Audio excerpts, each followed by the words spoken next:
Obrigada pela presença de vocês. Mais uma vez, mais um evento da ABA, mais uma casa cheia.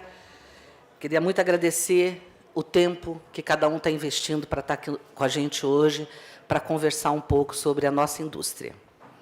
Durante meses, nós planejamos essa agenda, para que ela fosse abrangente e relevante.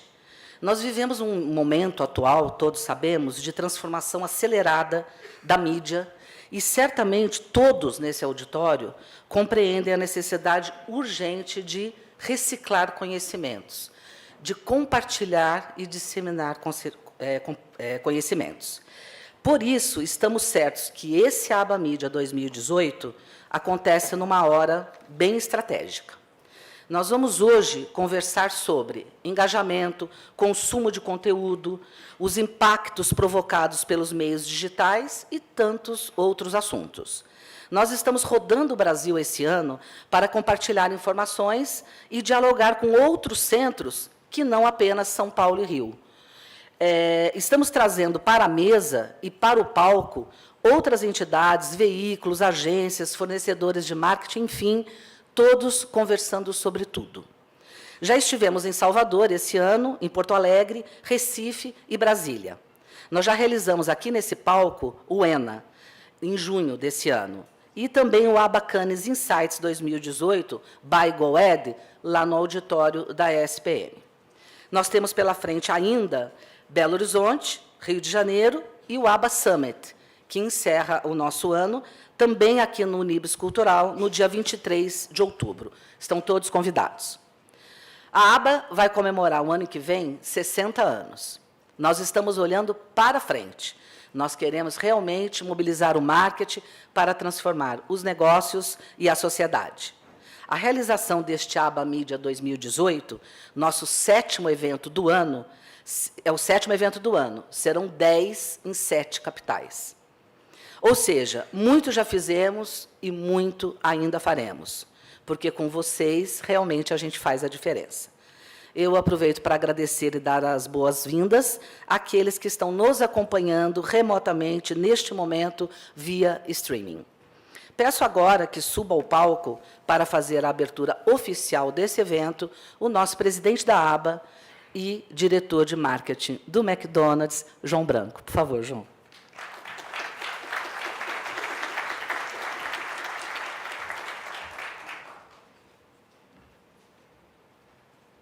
Bom dia a todos. Para quem não me conhece, eu sou o João Branco. João Branco é um nome que algumas vezes já me deu alguns problemas, mas também algumas oportunidades. Eu fiquei pensando, o que eu poderia falar para vocês aqui hoje, num evento tão legal como esse, às vésperas de uma eleição. E eu não consegui pensar em nada melhor a não ser imaginar que talvez eu tivesse que estar lá concorrendo a uma vaga na presidência da República. Não porque eu acho que eu sou melhor do que algum ou nenhum dos candidatos que está lá, mas simplesmente porque eu imagino que, se eu fizesse um belo plano de mídia com o slogan "Vote em branco", talvez uns 15% dos votos eu já conseguiria ali, né? Lógico que é uma brincadeira, eu jamais faria isso, mas é uma prova de que um bom plano de mídia pode ficar ainda melhor com uma grande ideia por trás. Falando sério agora, eu queria começar esse evento fazendo uma pergunta mais pertinente.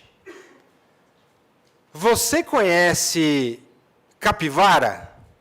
Quem conhece capivara aqui? Levanta a mão para mim. Olha aí, todos conhecemos. Você sabe quantos anos vive uma capivara? Você sabe qual é o lugar do mundo que mais tem capivara? Você sabe quantos dentes tem uma capivara? Quantos meses é a gestação de uma capivara? Você sabe o que uma capivara come? Qual é a principal doença que ataca as capivaras do planeta? Eu costumo brincar que eu faço essa pergunta em entrevistas de emprego. E aí, quando eu chego nesse momento, eu falo assim para o candidato: tá, agora que você já entendeu o quanto que você sabe, e o quanto que você realmente conhece ou não conhece de capivara, deixa eu te fazer a pergunta correta. Você conhece plano de mídia? Muita gente acha que sabe fazer mídia e sabe sobre planos de comunicação, mas no fundo sabe tanto de plano de mídia quanto a gente sabe sobre capivara, não é? Tem uma vaga ideia, já ouviu falar, já viu um mapa de X, vai nos eventos, mas mídia e comunicação ainda são a linha mais importante dentro do orçamento de marketing. A gente precisa conhecer muito sobre isso, estudar, avaliar. Quanto mais a gente conhecer, melhor a gente vai conseguir usar esse recurso. A intenção desse evento hoje não é te ensinar tudo sobre isso, mas é te provocar a conhecer um pouco mais sobre esse tema. A gente costuma dizer que o mercado publicitário brasileiro é uma jabuticaba, né? Muitos já devem ter ouvido falar sobre isso. Vamos então ver o quanto a gente conhece sobre jabuticabas. Quantas jabuticabas nascem em cada árvore? Quantos anos uma jabuticabeira vive? As jabuticabas do futuro serão mais doces ou menos doces do que as de hoje? O nosso pomar, ele está ficando mais ou menos seguro? Estamos tendo acesso às informações de quantas jabuticabas estão nascendo nas nossas árvores? Estou falando de propósito aqui sobre segurança, sobre transparência, até porque ainda hoje aqui nesse evento nós vamos fazer o lançamento da Carta Global de Mídia, um posicionamento oficial da aba em nome dos anunciantes, elevando uma discussão muito importante no mercado sobre as mudanças que estamos vivendo e como vamos nos posicionar diante disso para garantir que esse mercado continue cada vez mais livre, ético, transparente, responsável e que a gente consiga ter o retorno sobre os investimentos da forma como a gente precisa nessa linha tão importante. Que as nossas jabuticabeiras frutifiquem cada vez mais, aproveitem bastante esse evento e, por favor, não votem em branco. Obrigado, bom dia.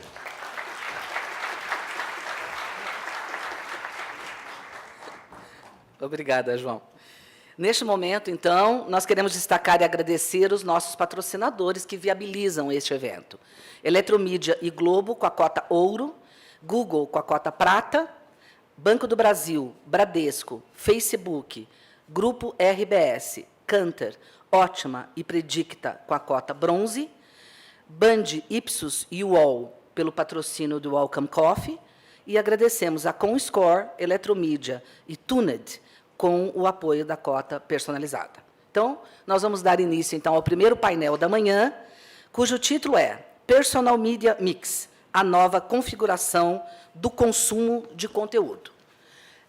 Vou convidar, com muita honra, para estar comigo aqui nesse palco agora, subindo, e, ao final, aplaudimos todos, começando pelo Roberto Schmidt, que é o diretor de Planejamento de Marketing da Rede Globo, o Amilcar D'Alevo Neto, Head of Value Creation da Rede TV, Antônio Guerreiro, Superintendente de Estratégia Multiplataforma da Record TV, e Herbert Zeiser, Diretor de Publicidade SP da Globosat. Convido para moderar esse painel, Sumara Osório, Vice-Presidente de Planejamento da VML. Obrigada, palmas para vocês.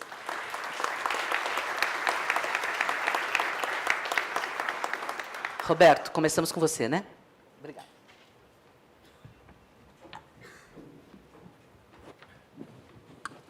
Púlpito ou pé?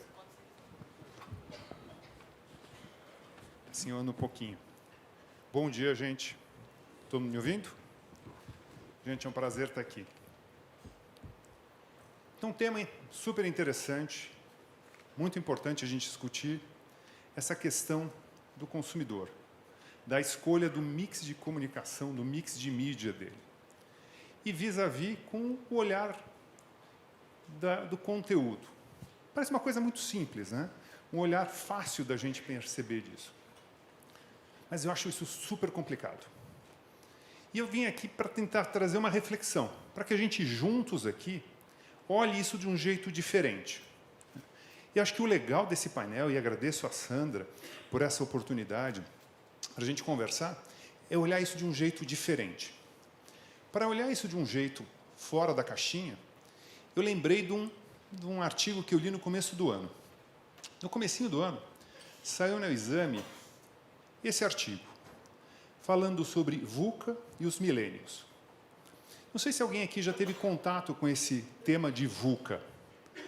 VUCA é um tema que eu já usei em algumas palestras anteriores, que eu li sobre isso, e eu acho que é um assunto que ajuda bastante na reflexão. Mas o que é essa tal de VUCA? VUCA foi um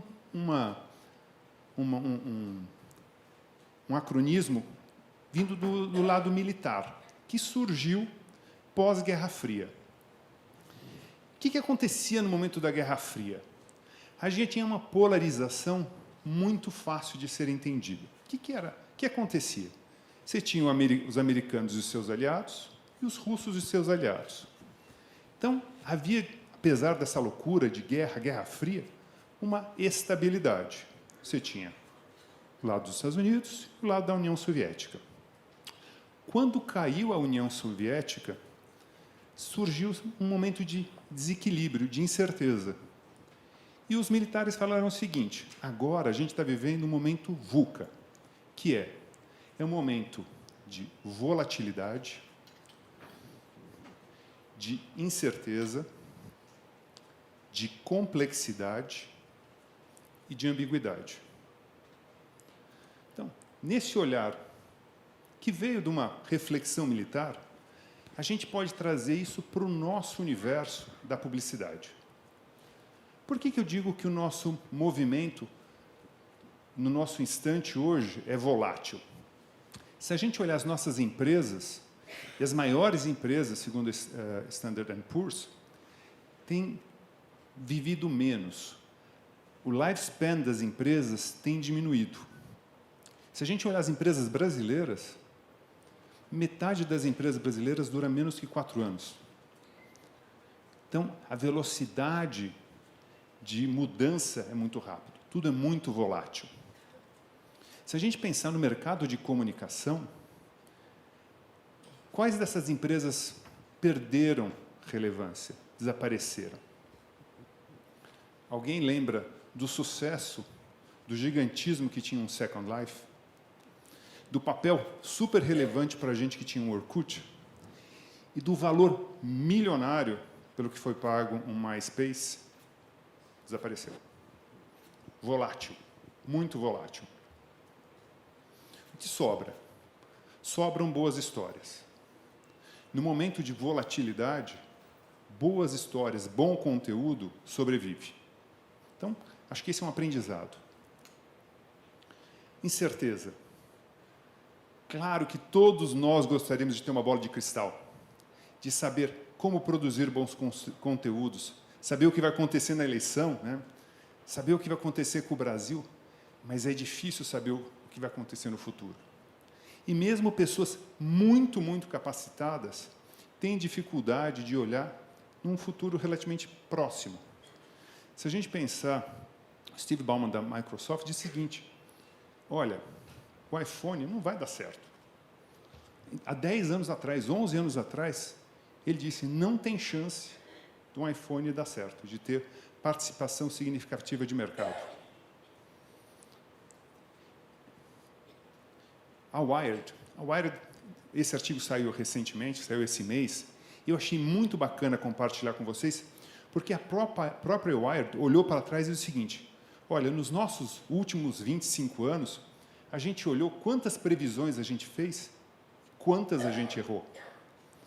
A gente errou ao dizer que os próximos 25 anos seriam de prosperidade, que não haveria guerra, que tudo ia ser um mar de rosas.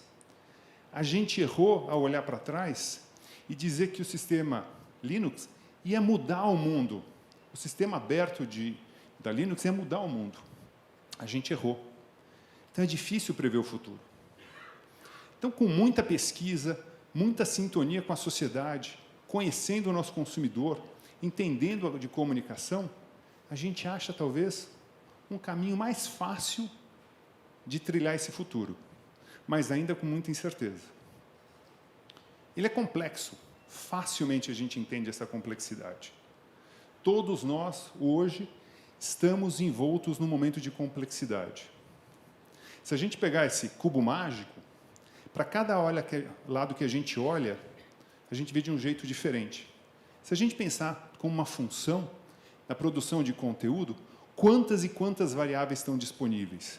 Se a gente pegar uma dessas variáveis de produção de conteúdo e desdobrar, que outras subvariáveis a gente tem nesse universo complexo?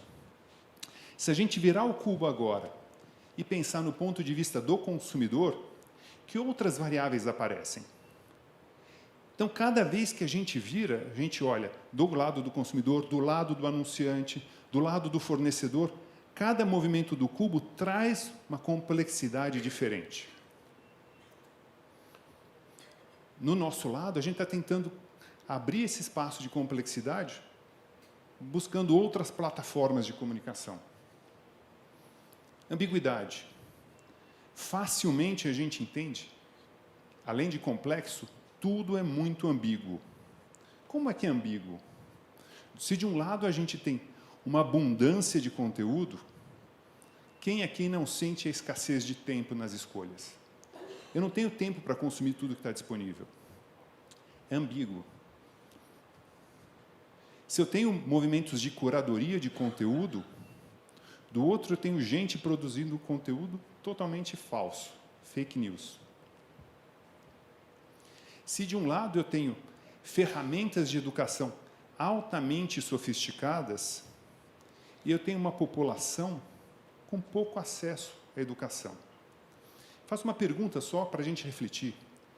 Aos 25 anos de idade, quantos anos cada um de nós aqui estudou? Eu fiz a conta outro dia, eu estudei uns 21 anos, ao chegar aos 25. A população média brasileira estudou entre 7 e 8 anos. Então, a gente tem tecnologia para dar essa educação, temos acesso a isso, mas uma população que estudou muito pouco. Do outro lado, nesse movimento de ambiguidade, a gente tem uma população altamente conectada, com o celular na mão o tempo todo, mas, olhando o mundo da comunicação e da produção de conteúdo, e nós aqui que trabalhamos com televisão, a gente vê o tempo de conexão com a televisão aumentando ao longo dos anos. As pessoas assistindo TV durante mais tempo. Aonde? Naquele aparelho de televisão que está na sala das pessoas. Então, as pessoas estão o tempo todo fazendo tudo ao mesmo tempo. Então, a gente está num ambiente mais volátil, de muita incerteza, altamente complexo e ambíguo. Esse é o interessante do que a gente vive. Nada tem um caminho fácil e certo. A gente tem que trabalhar tudo ao mesmo tempo agora, num ambiente de transição permanente. Jenkins, que é um pensador do mundo da convergência, diz o seguinte, que nesse ambiente da estética da transição, a gente vive numa combinação de novas e antigas tecnologias em formatos diferentes, para audiências diferentes, e que nessa movimentação toda, nesse ambiente diferente, a gente está vivendo um momento de complexidade e sinergia em que a gente ainda vai ver essa expressão midiática acontecer. Então, o grande recado, o grande pensamento para esse consumidor, para esse espaço de conteúdo, é que tudo está acontecendo ao mesmo tempo agora, que a gente tem que prestar atenção em todas as possibilidades, olhar o que está de mais imediato rolando, ao mesmo tempo o que está funcionando. Então, o divertido, e eu acho que esse é o papel, é o divertido. Estamos num momento de transição, temos que aproveitar esse momento de transição e acompanhar tudo o que está acontecendo. Esse, acho que é o papel dessa reflexão sobre esse momento entre que o consumidor tem acesso a tudo isso e a gente tem uma produção gigante de conteúdo e conecta um ao outro. Acho que esse é o espaço de reflexão que eu queria ter com vocês. Obrigado, gente.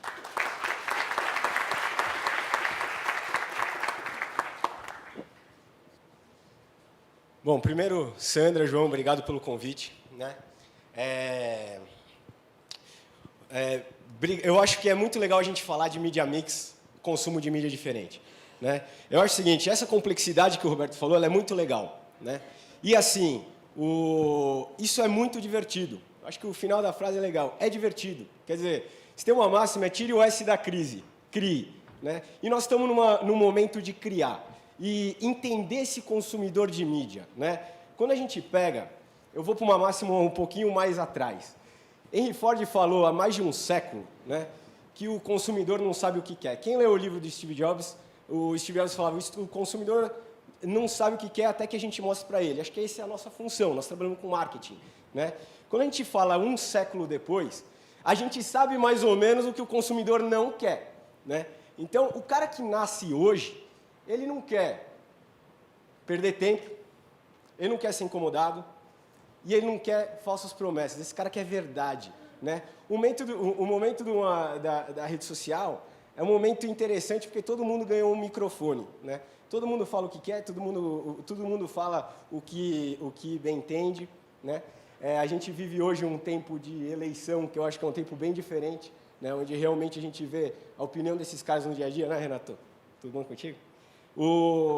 Então, o que ele quer, né?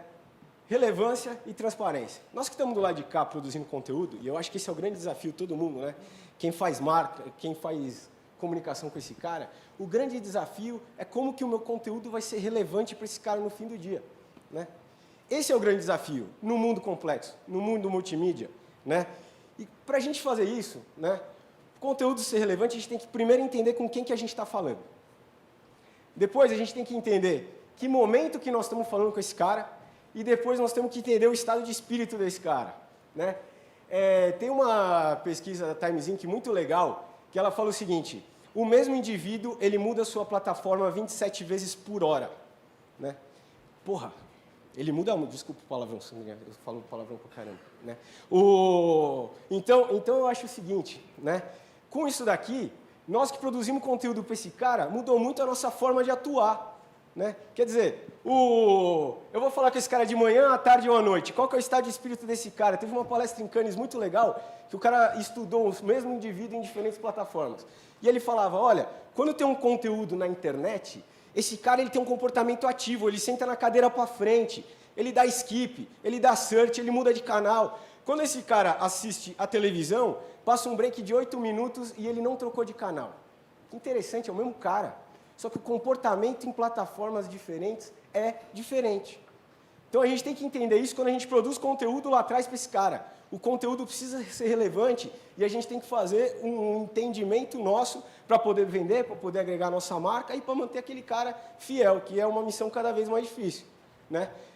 Então, quando a gente fala conteúdo cross-mídia é a solução, não sei onde está o João, mas essa é a nossa capivara, né? Pô, quer dizer... Quem tem uma fórmula correta para saber se o conteúdo cross-mídia é a solução? Não sei. Depende. Que mensagem que eu quero passar? Nós temos que entender aquele mood do cara lá atrás, né?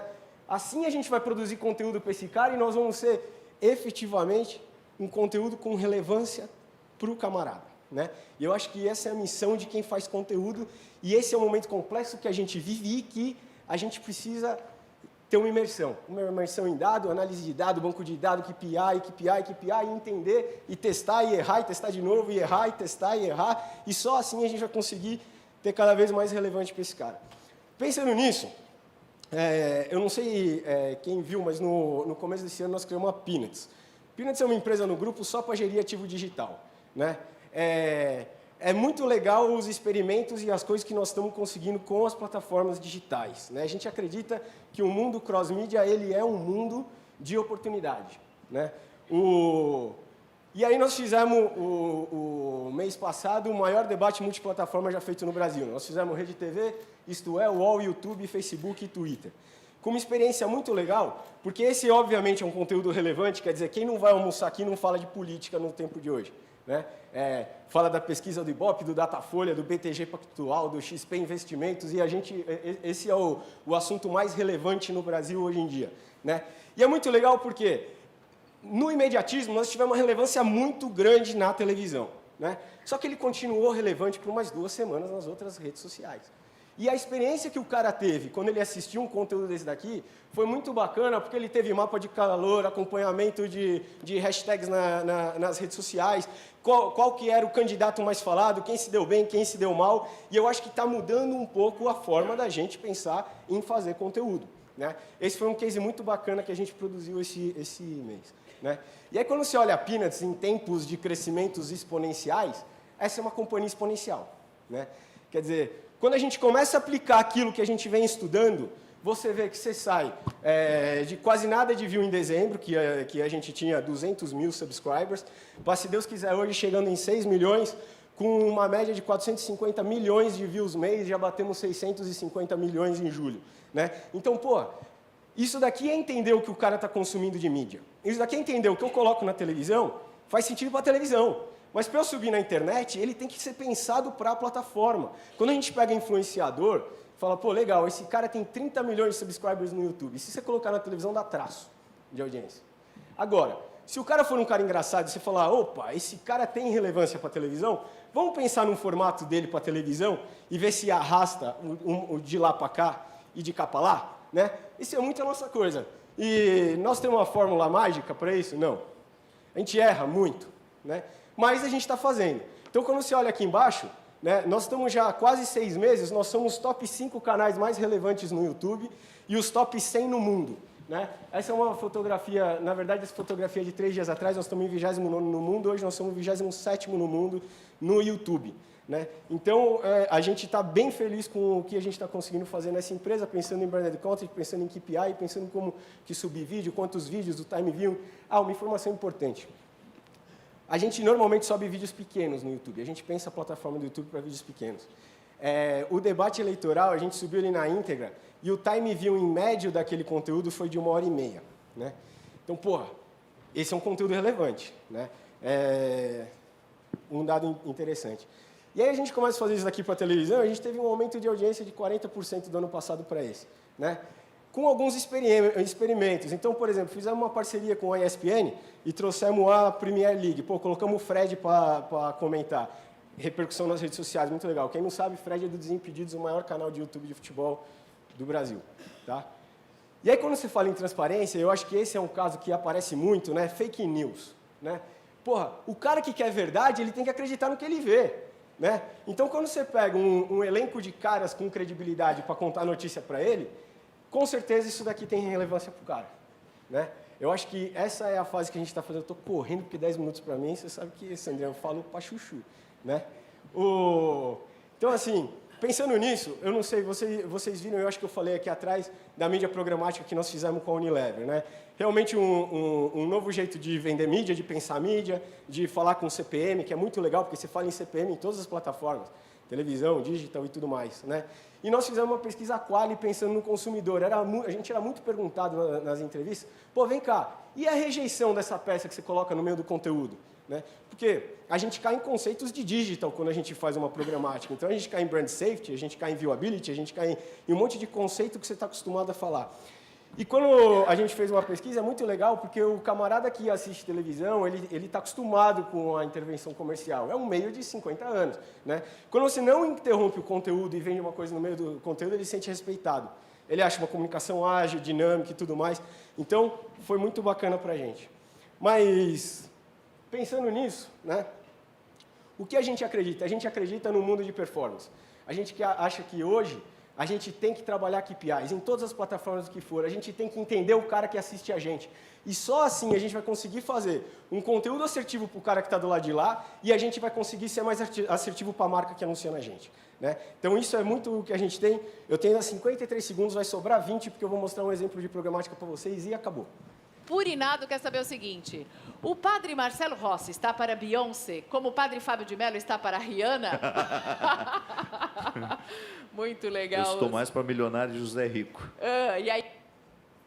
Legal, é só um insert de vídeo? Não, tem muita inteligência por trás. Tem um departamento de pesquisa com 20 carinhas que pesquisam aqui o target contratado, qual o melhor programa, qual a melhor adequação de marca, qual é o melhor tudo. Isso é a mídia do futuro. Nós trabalhamos KPI. né? KPI para a marca, KPI para o consumidor, isso é muito melhor para o cara que está assistindo, é muito melhor para a marca que anuncia. Então, a gente acredita muito num mundo de performance. Muito obrigado, eu mantive meus 10 minutos. Obrigado.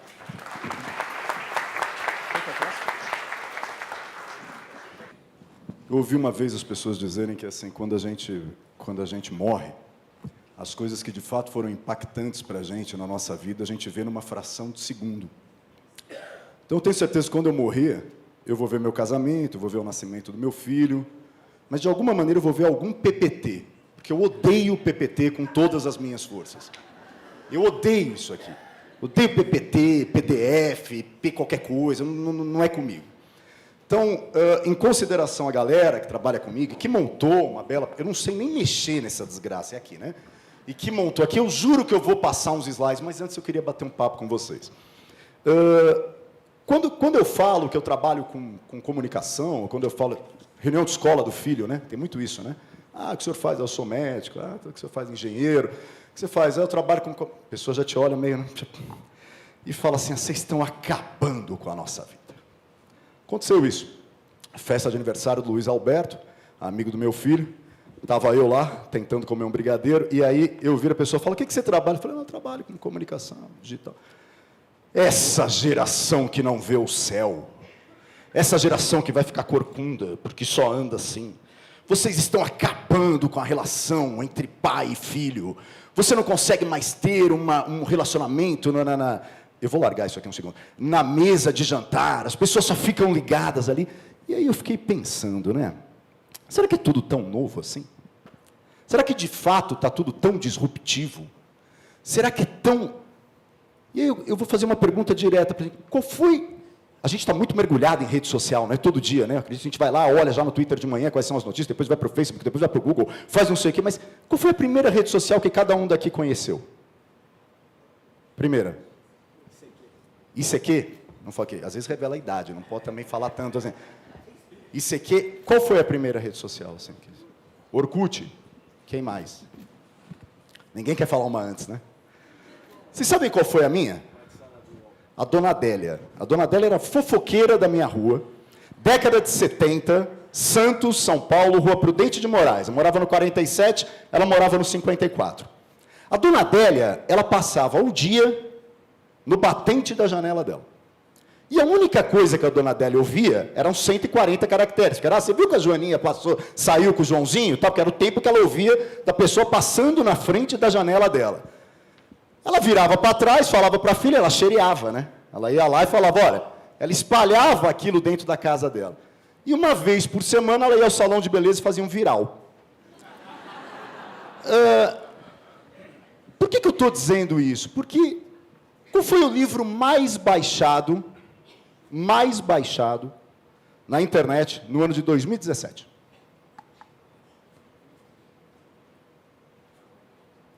A Bíblia. Qual foi em 2016? A Bíblia. Qual foi em 2015? Qual foi o livro que Gutenberg prensou? Porque se a gente parar, o poder da informação, se a gente parar, eu juro que eu tenho um PPT que mostra um monte de imagem, tem o Gutenberg, tem os mongescopistas, tem um monte de coisa.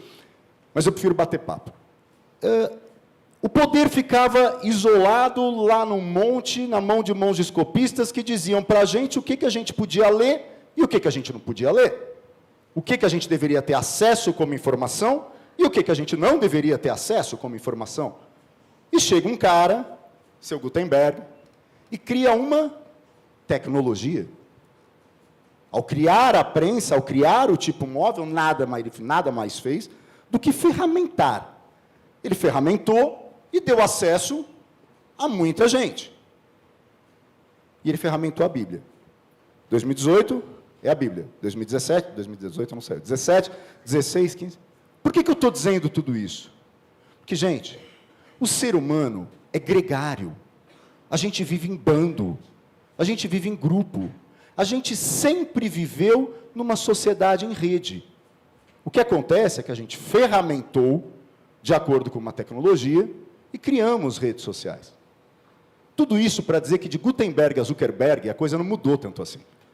A coisa continua parecida. Por que eu estou querendo dizer isso? Porque nós vivemos hoje, aí o Roberto foi perfeito na explanação dele, nós vivemos hoje um momento de muita transformação. Eu costumo dizer, acho que todos nós, a nossa geração da indústria de comunicação, nós de um lado da mesa, vocês de outro, ou todo mundo do mesmo lado, a mesa é circular, nós vivemos um momento de transformação real daquilo que a gente entendia como algo pétreo, como algo definitivo. A gente fala muito hoje sobre audiência, e a audiência vem de áudio, que é o mais passivo dos sentidos. Eu não consigo imaginar muito falar em audiência. A gente tem um neologismo dentro da Record que a gente brinca que é a interência, é a capacidade que a pessoa tem de interagir com determinada propriedade. Mas a gente, especificamente na indústria de televisão, eu brinco que nós estamos vivendo um momento que somos todos Chateaubriand, no Porto de Santos, descarregando um caixote de madeira, dizendo, olha, aqui dentro tem um televisor, e ninguém sabe direito o que é aquilo. Vou dar alguns exemplos.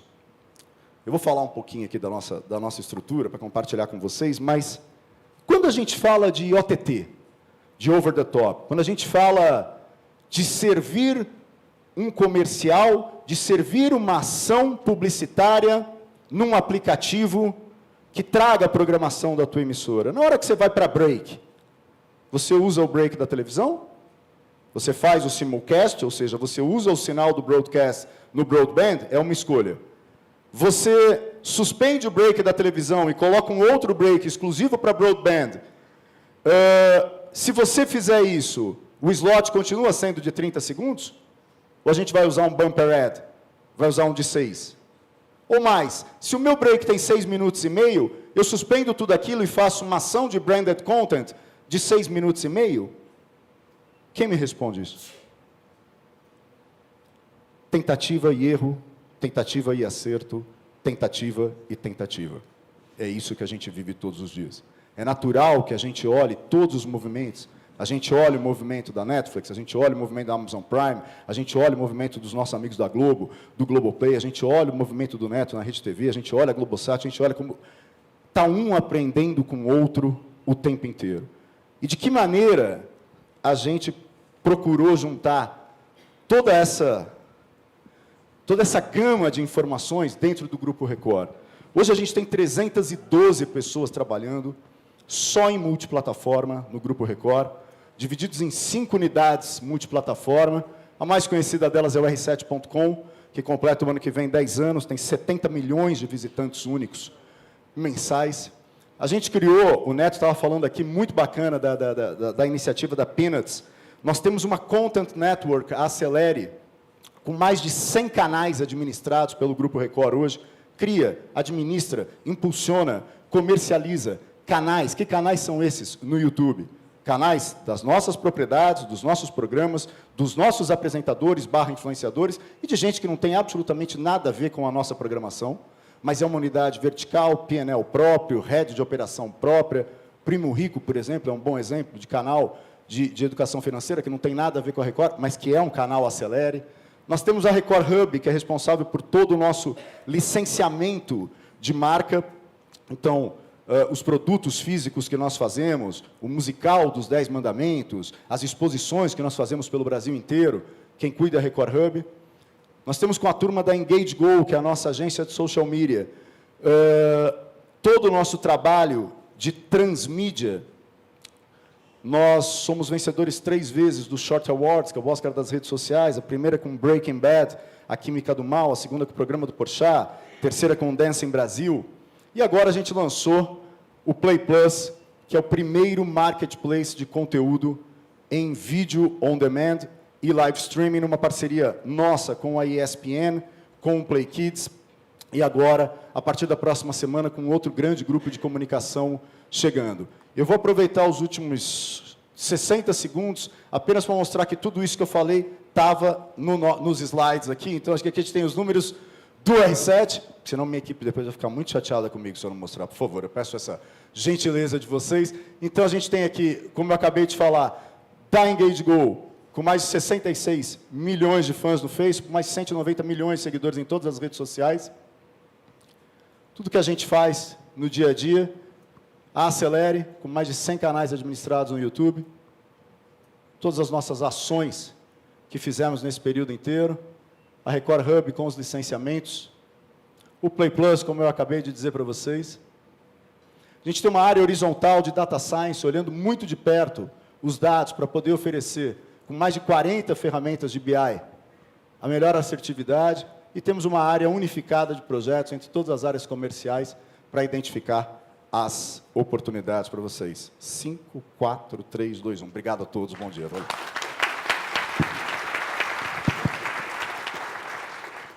Primeiramente, bom dia, agradecer a Sandra e ao João pela oportunidade, parabéns pelo evento, acho que os temas estão muito bem encaminhados e acho que vocês vão ter um dia produtivo. O que a gente procurou fazer aqui? A gente, acho que trouxe, eu vou mostrar um vídeo logo na largada, que é um pouco de como é que a gente provoca toda a equipe da Globosat, todo o time da Globosat, desde o boarding até as áreas operacionais, a gente produz... Agora, esse tipo de vídeo. Pode aumentar o som, por favor? Perdeu pro DVD, o DVD perdeu pro Blu-ray, o Blu-ray perdeu pro streaming. E quem sempre ganha essa parada? O conteúdo. É justamente esse eterno desejo por conteúdo que empurra a tecnologia. E hoje ele é líquido, se espalha, muda de forma, é compartilhado, engaja e se multiplica. OTT, VOD, SVOD, Set-Top Box, IPTV, Everywhere, DTH, VMVPD, ou VMVPD, em inglês ou português, enfim, VMVPD, ITTV? O que é TV? Nossa, que pergunta profunda, não é mesmo? Complicado, porque eu nem assisto TV. Assisto, muito. É pra todos. Acabou se tornando muito mais... O espaço que a gente usa na sala para assistir Netflix. Amazon Prime, YouTube... TV é um aparelho que é onde as pessoas assistem alguma coisa. Pra vocês, qual é o futuro da TV? Sinceramente? Eu acho que cada vez mais você vai customizar do jeito que você quer. Pô, a TV vai ter que se recriar bastante. Pô. Eu acho que ela vai fazer parte da família com outro papel. Eu também acho que... Pô. Vai ter que ser mais interativa. Não sei, mas nunca vai acabar. Vai renascer umas coisas ainda. A gente vive pela televisão, basicamente. Talvez a gente repense a forma que a gente conhece TV. Pode chamar TV do que você quiser. O que importa para o consumidor é o conteúdo. E agora a nossa entrega precisa percorrer diferentes plataformas e modelos de negócio ao mesmo tempo. Chegando de forma linear ou não linear, intermediada ou não, gerando receitas de diversos tipos e oferecendo aos anunciantes as mais variadas soluções. A TV é uma mistura de infinitas possibilidades. O telespectador virou usuário e ele acaba construindo uma experiência única para o seu perfil. Cada indivíduo tem a sua TV. Por isso, para seguirmos relevantes, precisamos continuar com o nosso conteúdo forte, brasileiro e de qualidade. Temos que nos conectar com o consumidor também de forma direta. E não podemos parar de inovar em linguagem, tecnologia, soluções comerciais e comunicação. Os desafios são novos e não param de mudar. Temos talento, experiência e diferenciais competitivos como a nossa brasilidade. Mas sabemos que a nossa transformação precisa ser constante. Tudo para conectar as pessoas pela emoção.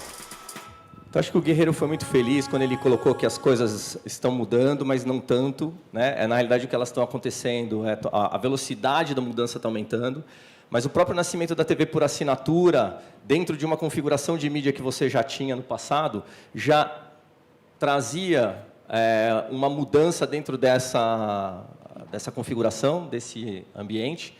E aí você vai para segmentações de conteúdo, né? Então você traz uma profundidade maior e desenha pilares para abordar temas estratégicos para cada modalidade ou para cada tipo de conteúdo.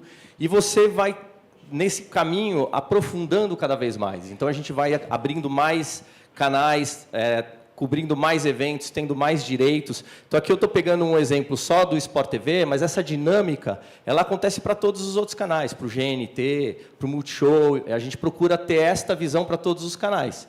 Aí você fala, pô, mas eu já abri 4 canais, eu tenho verticais, né, específicos, o que eu faço?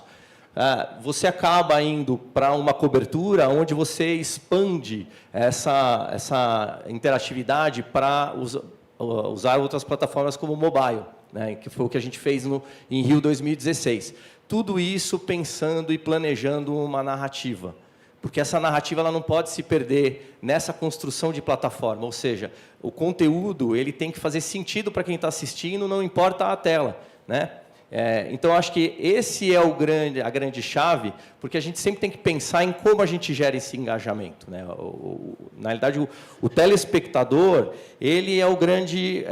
a gente tem que sempre se inspirar e ver qual é a melhor experiência que ele vai ter. E, obviamente, que como a gente vem da plataforma mãe, a gente nunca pode deixar de lado uma estratégia de alimentar a audiência da plataforma original, né? Então, aqui a gente vê aí as audiências só de televisão das Olimpíadas e a gente olha o resultado que a gente conseguiu no Rio 2016. Né? A mesma coisa acontece com a Rússia. A gente teve a melhor Copa do Mundo da história do Sport TV. Né? E fazendo também todas essas inovações e abrindo um novo caminho. O que vai ser esse futuro das TVs conectadas? A gente não sabe. Mas, provavelmente, ele vai seguir muito essa lógica que a gente vem trilhando até agora. Né? E a gente experimentando muito, tendo foco no conteúdo, nessa narrativa, e foco no telespectador, no consumidor, lá na outra ponta. Então, a gente teve uma experiência muito bacana. Né? É a primeira experiência que traz a Globosat para esse novo universo dos OTTs, que serão... a gente vai ver o nascimento e a proliferação dessas plataformas, né? A gente está vendo os grupos internacionais se juntando, a gente para competir, fazer frente a um Netflix, porque hoje a gente só não tem mais só Google e Face, né, nesse cenário, a gente tem outros players. E aí como a gente consegue dar vazão para todo esse conteúdo que a gente tem para ser produzido? A gente tem algumas máximas que podem mudar, não são verdades, mas é a gente pensar dessa maneira como eu falei, criando conteúdos multiplataformas, sempre olhar novos talentos. Então, o mundo digital vai trazer novos talentos para a TV e a TV tem que levar talentos para o mundo digital, né? Esse é um esforço que a gente procura fazer, e entender e dialogar com o nosso público.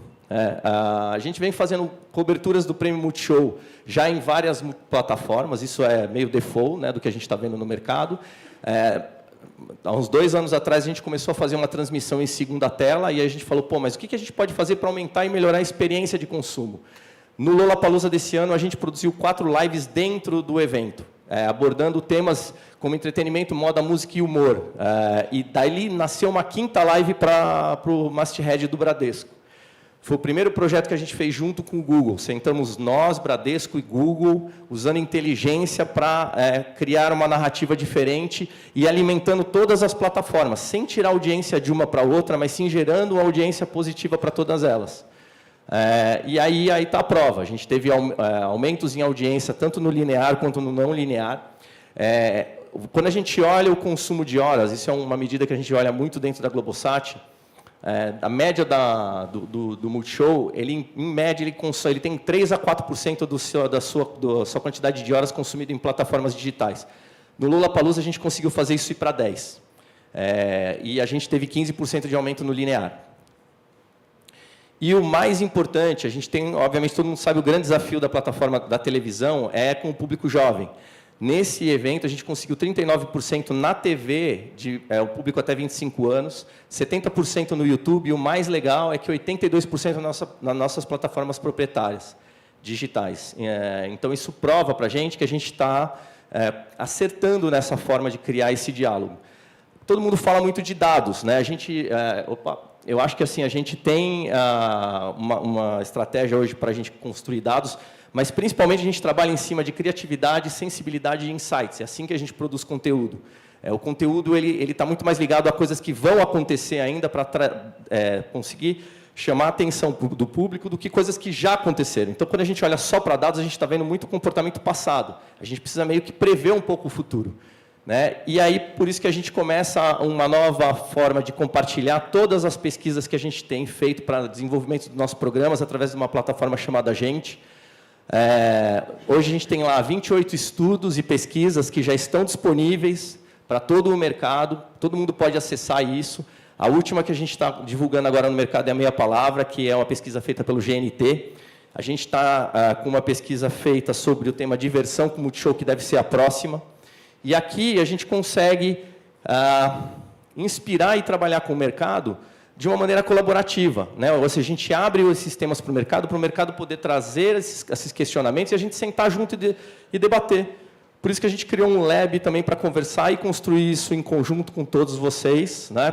Porque a gente acredita que o futuro não tem uma única resposta para essa pergunta, né? Você tem que trabalhar isso de uma maneira muito orgânica, muito adaptada a cada demanda, a cada tipo de conteúdo, e exercitar questões como sensibilidade, criatividade, ou seja, é muito mais uma questão de insights e de criação do que propriamente de dados.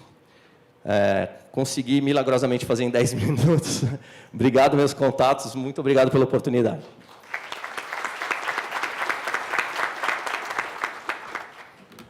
Primeiro, parabéns às apresentações. Acho que, de uma maneira, elas se complementaram, todas elas, né? A gente passou por pontos diferentes. Eu ainda não recebi nenhuma pergunta da plateia, mas, como eu sou planejadora, tenho várias perguntas aqui comigo, né? Costumo explicar lá em casa, porque minha irmã é procuradora da República e eu publicitária. Meu pai sempre teve uma certa dificuldade, principalmente porque eu faço planejamento. Então, eu sempre resumo dizendo, minha função é fazer perguntas, né? Essa é mais ou menos a função do planejamento. Então, a primeira pergunta que eu queria fazer é para o Neto, para o Herbert. Vocês falaram muito com relação à questão de cross-mídia, de multiplataforma, e do quanto hoje é investido para entender os diferentes comportamentos do consumidor, como é que ele se relaciona com cada uma delas, a importância da relevância, né? Mas eu queria falar um pouco do ponto de vista do anunciante e das agências.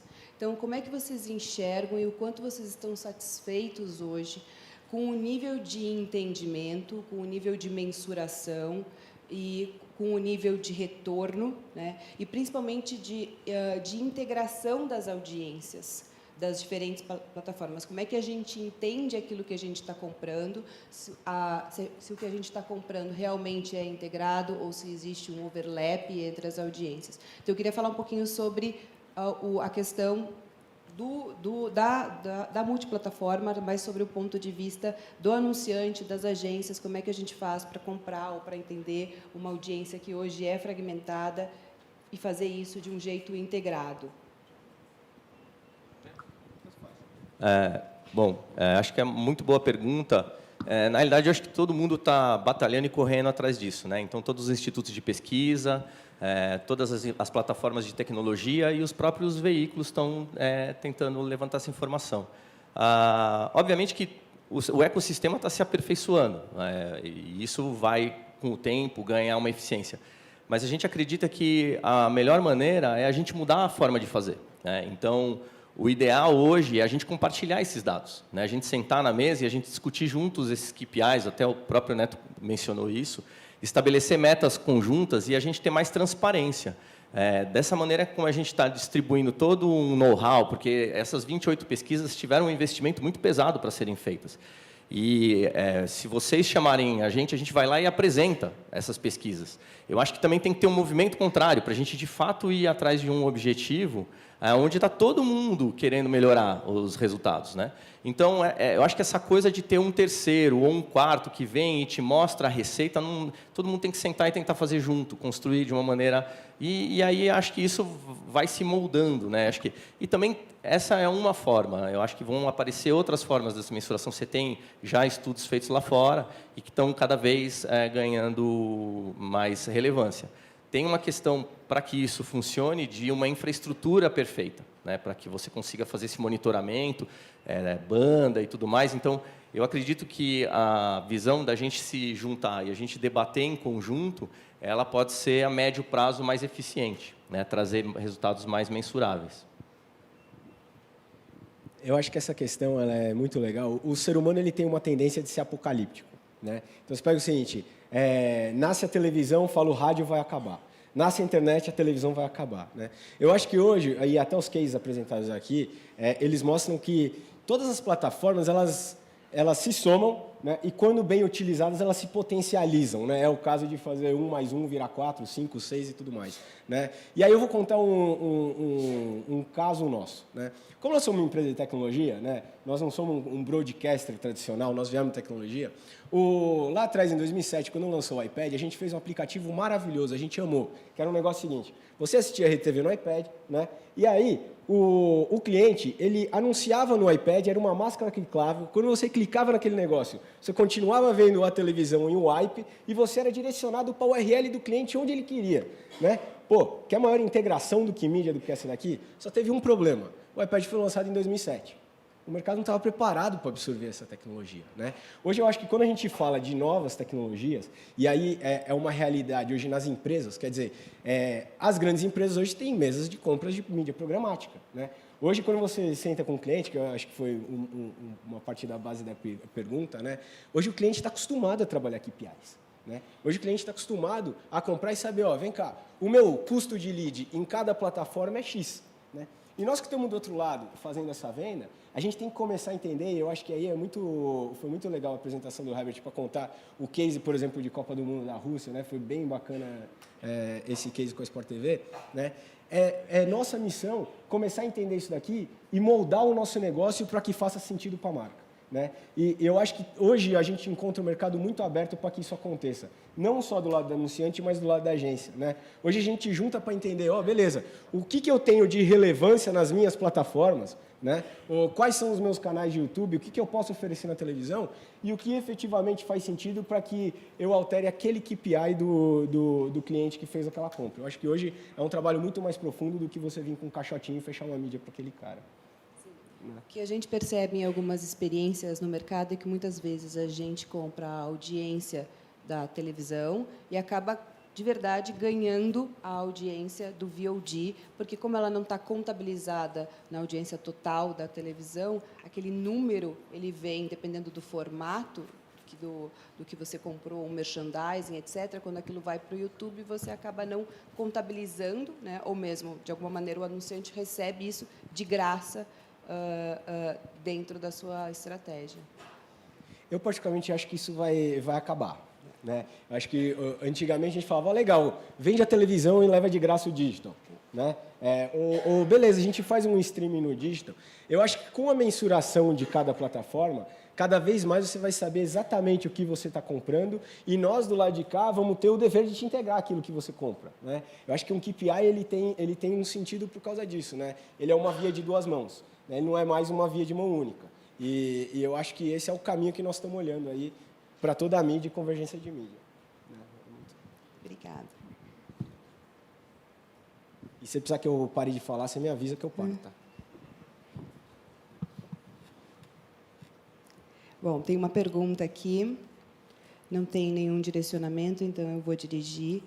Eu vou passar para o Antônio, porque daí, na sequência, eu grudo uma outra pergunta minha. Guerreiro, até porque você falou sobre a questão da influência negativa das redes sociais, lá no começo do seu speech. Aqui também é uma questão de responsabilidade do conteúdo, do brand content, e a pergunta é sobre qual é o limite ético para disfarçar o anúncio como conteúdo, deixando satisfeitos a audiência com o conteúdo e o anunciante com a exposição da marca. Você tem um desafio aí que remonta, né, o início, né? Acho que isso vale para qualquer merchandising, isso vale para qualquer maneira que você tenha que colocar, que você queira colocar uma mensagem publicitária dentro de uma história. O fato é que a gente evoluiu muito como contador de histórias, né? O Roberto falou muito disso, né? Do poder da palavra, do quanto a gente colocando isso dentro da nossa própria narrativa, a coisa fica muito mais orgânica. Então, eu acho que tem um grande segredo, acho que tem um grande ponto que, na verdade, deixou de ser segredo, todo mundo aqui está se utilizando muito disso, que é a integração entre as áreas. Quando você consegue fazer o projeto nascer de fato integrado, essas questões elas ficam muito menores no produto final. Contextualizando, antes a gente tinha algo que era criado pela área artística, ou pela área de esportes, ou a área que fosse, e depois nós integrávamos, nós íamos lá e colocar. Então, viu o que o pessoal do digital tem para agregar a isso, né? Ou seja, viu o que o pessoal de licenciamento tem a agregar, o que o pessoal de eventos tem a agregar. Hoje, o cara do digital, o cara de licenciamento, o cara de eventos, ele está na mesma mesa de criação daquele produto, não só do produto, da ação comercial específica que o cliente nos direcionou, mas do produto mãe.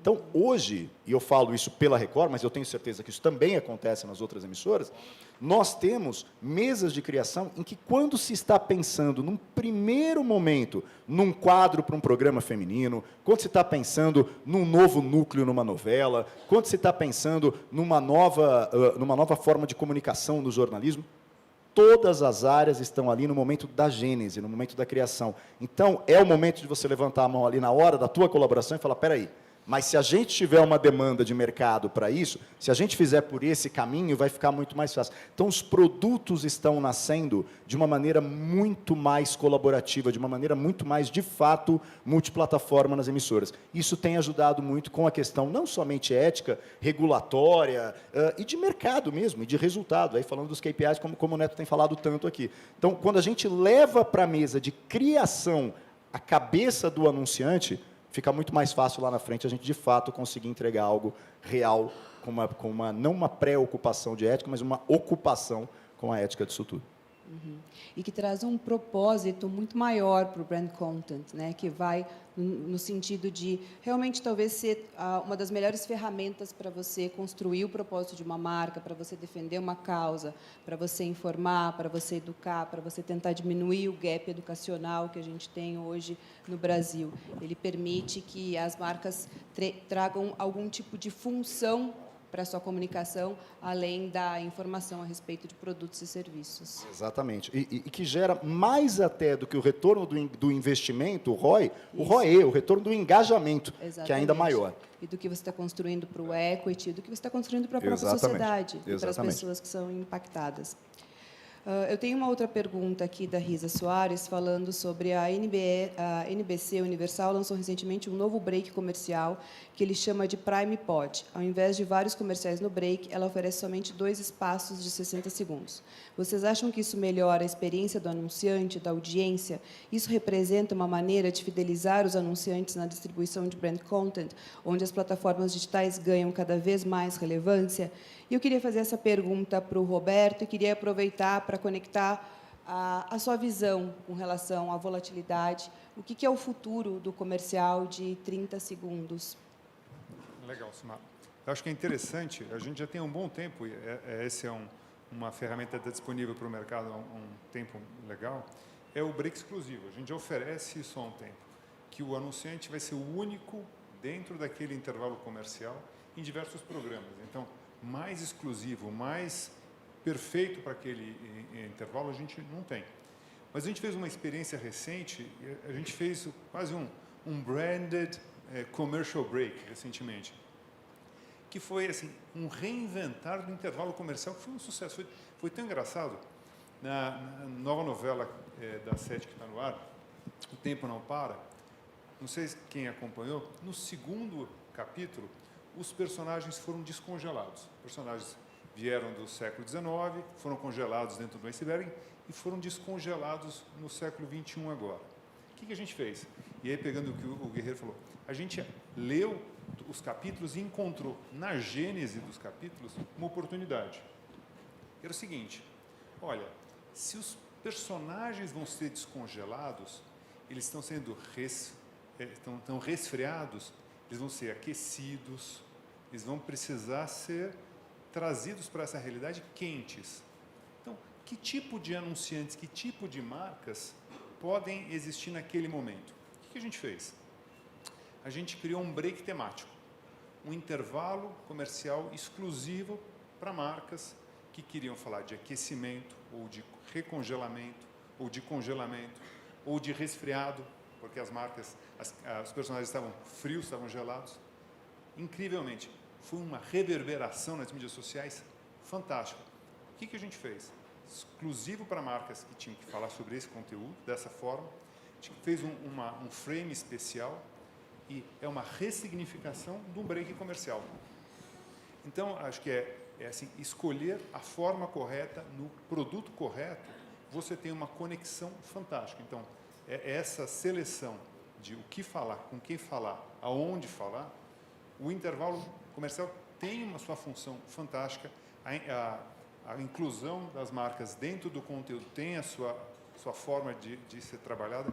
Então, acho que escolher a mecânica para quem falar e como trazer aquele conteúdo é uma tarefa junta que a gente tem que trazer anunciante, agência e veículo para fazer essa conexão perfeita. Sim, é a TV aberta entendendo a complexidade dos dias atuais e se adaptando para oferecer novos formatos de brand content. Certamente. É um branded commercial break, um branded content no intervalo comercial, é isso aí, é diferente. Sumara, vamos para a última pergunta? Tá bom. Vou ter que sortear.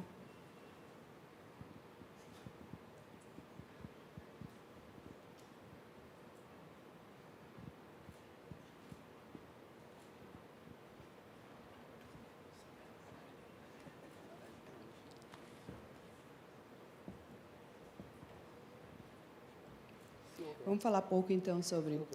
Vamos lá. As emissoras acompanharam os lançamentos... Essa é uma pergunta do Marco Antônio. As emissoras acompanharam os lançamentos da indústria de TV para adaptar conteúdos, produzir em 4K e futuramente em 8K, ou mesmo se adaptar ao Voice Assistant, que já vem em português. Isso muda a produção de conteúdo? E daí eu queria fazer essa pergunta para o Herbert, até porque nos bastidores a gente estava falando sobre a questão da diferença dos timings da produção de conteúdo e que a gente tem que se adaptar à velocidade das agências, que muitas vezes, quando a gente coloca uma campanha no ar, isso é muito mais rápido de fazer, e que a produção de um brand content requer muito mais trabalho de execução, de elaboração, planejamento, etc. A pergunta é muito boa. Na realidade, sim, impacta toda a cadeia, tem uma dificuldade muito grande. A gente, nos primeiros dias da Copa do Mundo, não dormiu, nem a gente, nem nós, da Globosat, e nem a turma da Samsung, porque estava todo mundo de olho no que ia acontecer no aplicativo. E por conta de delay, uma série de questões, banda e tudo mais. Então, a questão tecnológica influencia muito, né? Como é que você faz para que a experiência seja muito boa do lado de lá. Esse ponto que a gente estava conversando antes, e tem a ver com um pouco do que o Guerreiro falou, só complementando, eu acho que foi perfeita a colocação dele, a gente tem trabalhado muito mais de uma forma multidisciplinar, mas tem aí um desafio que acho que é para o mercado como um todo, porque hoje todo mundo pensa em brand content, todo mundo quer brand content, né? Mas a gente consegue fazer bem o brand content no curto prazo, né? Que a gente tem um prazo de produção publicitária, que a gente sabe muito bem como é que funciona, né? A gente vai lá com as produtoras, define isso em função dos nossos objetivos, do planejamento. Então, a gente sabe o que vai acontecer no primeiro trimestre, no segundo trimestre, no terceiro... Então, essas narrativas são narrativas de curto prazo.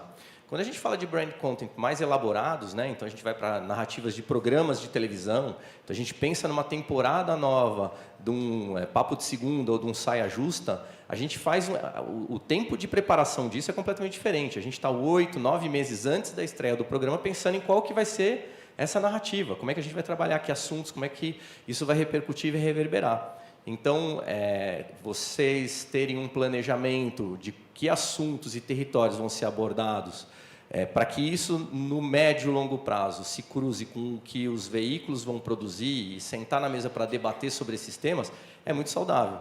A gente sabe que cada vez mais as pressões e as cobranças para resultados de curto prazo são maiores, mas o desafio fica porque eu acho que a gente consegue criar projetos cada vez mais integrados. E aí tem essas questões de tecnologia e tudo isso que vem impactando. E só um detalhe que é interessante mencionar, em todos os projetos que a gente conseguiu fazer isso, o resultado final sempre foi muito melhor do que a gente tinha se preparado para fazer, né? Então, tem um ROI aí, um ROI-E, um ROI muito positivo nesse tipo de prática. Então, acho que é tentar aí um desafio, separar um pouco de tempo e um pouco de recurso para investir nessa direção. E eu acho que a gente tem parceiros maravilhosos no mercado brasileiro. O mercado brasileiro é fascinante, né? Acho que a gente tem bons profissionais, bons produtores de conteúdo. Graças a Deus, a gente teve uma escola aí que nos deixou esse mercado riquíssimo. que é diferente de alguns outros aqui da América Latina. Então, eu acho que isso tem que ser aproveitado, né? A gente tem essa oportunidade, eu acho que tem que aproveitar ela. E para fazer as coisas de um jeito diferente, para tomar riscos, porque se não se tomar riscos não tem inovação, para realmente pensar em novos formatos e novas tecnologias. Obrigada. Obrigada pelo tempo de vocês aqui e por compartilharem seu conhecimento. Muito obrigada. Nós vamos agora agradecer aos nossos parceiros estratégicos.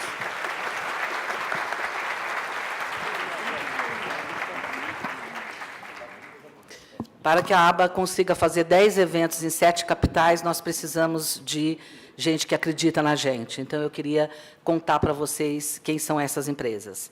É a EdTrack Media, Avon, Banco do Brasil, Band, Chevrolet, Claro, Eletromídia, Globo, Globosat, Google, Grupo RBS, Redis, Canter, Ótima, Predicta, Rede TV e UOL. Eu queria pedir uma salva de palmas para essas empresas.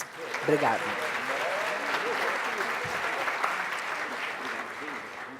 Nós estamos com a casa lotada, só para a informação de vocês. Presentes agora 310 participantes, fora o que a gente tem por streaming. E eu queria convidá-los a assistir agora o vídeo da Globosat.